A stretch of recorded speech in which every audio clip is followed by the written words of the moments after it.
Hey, sports card fans, it's John, Wade Boggs fan. Hope you're all doing well. I'm sure you all know by now that on Tuesday, we lost one of the greatest, if not the greatest, all-around baseball player in history in Willie Mays. And since the news broke, I've been thinking about what his passing will do to the prices of his cards, both in the short term and in the long term. Typically, when a Hall of Famer passes away, there's some increased interest and demand in that player's cards, which in the short term at least drives up generally their card prices. And then after a period of time, they tend to drop back down to maybe normal prices. But I'm wondering if that's going to be the case with Willie Mays. Willie Mays has already been a very popular player within the hobby to collect. His cards are always in demand. He was 93 years old, so his passing didn't necessarily come as a surprise, as opposed to maybe some other Hall of Famers who have not been that old, that have passed away, and has come as a bit of a shock. And so collectors are caught off guard and they say, wow, I don't have that many cards of this particular player. And they go on to eBay and find some cards of that player. And of course, again, more demand, then their prices usually go up. But for Willie Mays, I don't know. And so what I decided to do is go on to eBay and take a look at the recent sold listings on eBay. So at the time of this recording here on Wednesday night, I just took a look at the first 10 auction sales of PSA graded copies of Willie Mays cards.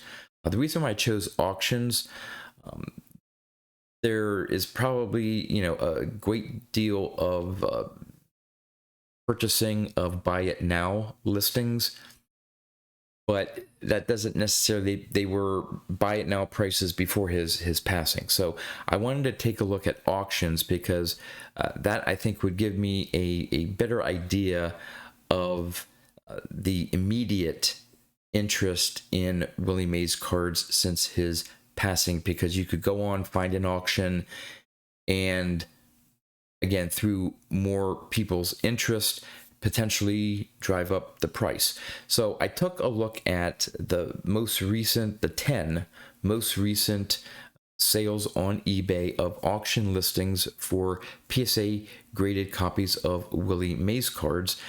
And the data somewhat backs up my theory that I don't think in general there's going to be a huge short-term increase in the price of Willie Mays cards, because I think people have been buying Willie Mays cards in anticipation of someday him passing, being that he was 93 years old. So again, this is very shortly after his passing. It's only really been a day that some of these cards have sold since he passed away. We'll see what happens over the next week. Of course, the National is coming up, and I'm sure there's going to be no short supply of Willie Mays cards. They'll be all over. So the question will be whether dealers try to bump up the price a little bit for Willie Mays cards. Will buyers be willing to pay a little bit more for Willie Mays cards? I know for me, this hits home personally because I have very few Willie Mays cards in my collection. It's a player that I should have started collecting a little bit early in my vintage journey, but I did not. And so I actually have several of his cards, more of the more recent cards, on my 100 cards for $10,000 list that I'm working on. So I have to be aware of, potential increases in the price for Willie Mays cards as I look to pick some of them up off of that list. So I'm going to show a little chart table here that I put together, and so let's go take a look at what I found for the 10 most recent sales on eBay. So the first one here is a 1972 Topps in a PSA 7. It sold for $140.50. Now the current VCP average for a PSA 7 is $109.33. The last copy in a PSA 7 sold on June 16th for $112.50. So the increase from the last card sold was $28. So that card there experienced, in my mind, a little bit of a bump up since his passing. The next one is a 1960 Topps in a PSA 4.5. Now that one sold for $275. Again, all of these are auctions. The current VCP average price for 4.5 is $187.50. The last card sold, though, was $425, but that was back in November of last year and seemed to be a little bit of an anomaly, an outlier from the other sales around that time period. But technically, as if I'm looking at the last card sold, the one that sold on Wednesday was $150 less than the previous card that sold. The next one is a 1955 Bowman. That one was a PSA 3.5 and sold for $293.79. The VCP average price is $253.33, and the last copy sold for $260 back in May for an increase of $33.79. So again, there may be another bump up. A 59 Topps in a PSA 7 sold for $820. The current VCP average price is $746.45. The last copy sold for $589 back on June 9th for an increase in this PSA 7 copy of $231 over the previous sale. So there you saw a huge bump up for the sale of that card. Now there was another 1960 Topps, this one in a PSA 5, sold for essentially $291. The current VCP average price is around $243. The last one sold for roughly $238 back on June 9th. And so this recent sale here saw a $53 increase in the price for a PSA 5 copy of the 1960 Topps card. So again, another increase. The next card was a 1960 Topps All-Star card in a PSA 7. That one sold for $244.80. The VCP average price is $285. The last one sold for $293 back in March. So in fact, this current sale in a PSA 7 sold for $48 less than the copy that sold in March. Now, the one thing to keep in mind here is that with all these cards, even in PSA 7s or some of the 4s or 3s and so on, it all comes down to eye appeal in some case. Even with PSA 7s, there could be one copy that's centered a little bit better than another, and especially when you get down to the PSA 2s, 3s, 4s, a card with better eye appeal generally sells for more than ones that may be off center. So you have to factor that in here as well. I didn't take a look at the eye appeal because that's very subjective between the card that just sold and the last copy that sold. So the next one here is the 1958 Topps card in a PSA 2. That one sold for $112.50. Now the current VCP average price for a 2 is around $99. The last copy sold for $125 back in May. So again, this recent sale of the PSA 2 was about $12, $13 less than the previous copy. So again, not really a bump up. In fact, it sold for less. Then we have a 1957 Topps in a PSA 3.5, sold for $256. The current average is around $212. The last copy sold for $204.50 back in May. So this recent sale was $51, almost $52 above the last sale. Then we have a 1959 Topps in a PSA 4 that sold for $212.50. Now the VCP average price for a 4 is only $179. The last copy sold on June 6th sold for almost $254. So this current sale sold for $41 less than the last sale before Willie Mays' passing. And then finally, a 1955 Topps in a PSA 1 sold for $204.50. The current average price for one is around $200. The last one sold for $198 back in May. So pretty much a wash, $6, $7 above the last card sale. So not really much of a bump up there. So as you can see, it's a bit of a mixed bag. Now, I would say more of the cards of those 10 sold for more than the previous sale before Willie Mays' passing, but there were some that sold for less. So would love to know in the comments what you think the short term, will there be a short-term bump in the prices for Willie Mays cards?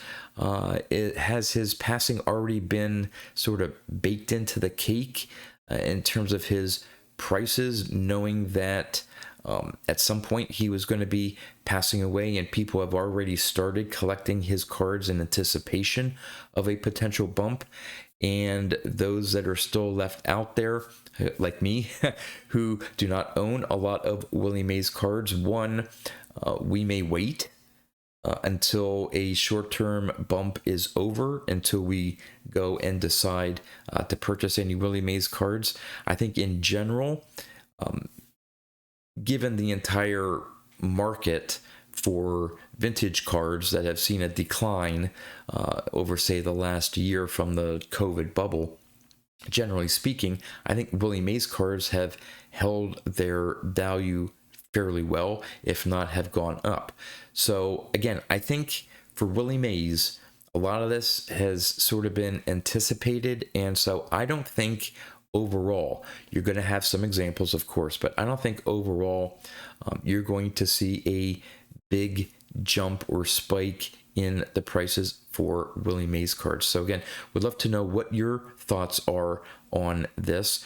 And I do want to end with showing some cards off. Again, I don't have very many Willie Mays cards in my collection, but I'm going to turn the camera around and show off the few that I do. All right, the first one I have is this 1957 Topps in a BVG4 that someday will become a PSA slabbed card. Really like this image of Willie Mays, very classic pose there. Just love the centering of this card. Just wish it was in a different holder, and one day it will be. The reason why it's a 4, if you're curious, somewhere down here is a very faint, I think it's around here, a very faint surface crease, but the centering is really nice. Corners aren't too bad. But anyway, that's my 57 Topps card. And the other one I have is a 1967. Now this is also in a Beckett holder for now. One day will be in a PSA. This one got a 7.5. Don't expect it. Again, these crossovers, I don't expect to get the same grades, but the grade doesn't matter to me. Love the centering on this one. Willie Mays' smile there. I just really like this 67 Topps copy. And then I have a couple of ungraded cards. This one is a 64 Topps home run leaders. This is one of the group of 1964 tops that I've talked about, where I got the very miscut Mickey Mantle card, a Yogi Berra card, a Harmon Killebrew, things like that. This one overall, of course, has Willie Mays, Hank Aaron, Willie McCovey, and Orlando Cepeda, 4 Hall of Famers. I don't know if I'd get this graded. There are some corner issues here. The center, the back is a little off center, but you can tell the corners down there, they're nice and rounded. This would probably get a 2 or a 3. Not sure if I am going to send this in for grading, although I really like the centering on it. And I don't think there are any major creases, but yeah, here's the 64 tops home run, National League home run leaders. And then the last one I have is the 72 tops.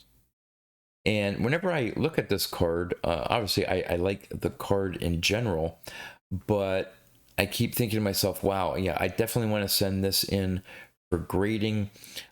Really like the centering on it. The bottom corner here, though, is a little dinged. The corners are a bit soft, so I would think that possibly at the most this would grade a PSA 4. But I've had this card in my collection, maybe not as long as that 64 tops card here, but probably, I'm trying to think, probably at least for 25 years. So I bought this a long time ago and probably paid like $5 for it. I don't know, at my local card shop.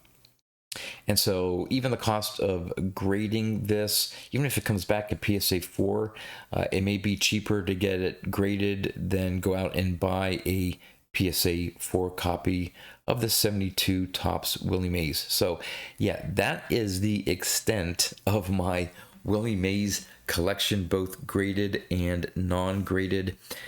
And so yeah, I have a lot of catching up to do. I'm not going to be going out and searching eBay listings right now for any Willie Mays cards. I probably won't be looking for any at the National either. To be honest, it has nothing to do with him passing. I just have other players that I was setting as a more priority for me to look at the National, and I am going to be doing a video on it next week on what my goals and objectives are. But yeah, there's my Willie Mays collection. And again, would love to know what your thoughts are on whether there's going to be a short-term and or long-term bump in the prices for Willie Mays cards now that we have lost him again, probably by most accounts, possibly the greatest all-around baseball player in Major League history. And with that, that's all I have for you. So until next time, thanks for watching.